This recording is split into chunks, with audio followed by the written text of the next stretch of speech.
मित्रांनो, दिवसेंदिवस रेप असे घडत आहेत, बलात्कार.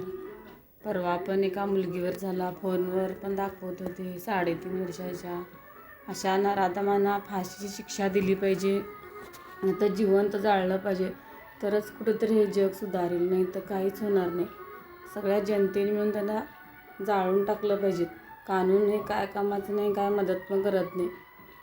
ज्याच्यावर होतंय त्यालाच कळते कशी वेळ आली कशी नाही. अशा लहान पोरीवर चॉकलेट दाखवून नराधमांनी नेऊन रेप, बलात्कार हे केशी दिवसेंदिवस वाढत आहेत. सरकारने त्यांना त्वरित फाशी दिली पाहिजेत, कायदे कानूनात ठेवण्यापेक्षा. आणि त्यांना जनतेनं पण असं जिवंत जाळलं पाहिजे रस्त्यावर. आणि त्यांच्या आईवडिलांनी पण संस्कार दिले नसतील काय त्या मुलावर. लहान लेकराला मारताना त्यांच्या जीवात काहीच काय होत नसणार. किती दुःख होतं त्यांच्या आईवडिलांना आणि ऐकणाऱ्यांना पण. इतकं सांगायचं. धन्यवाद.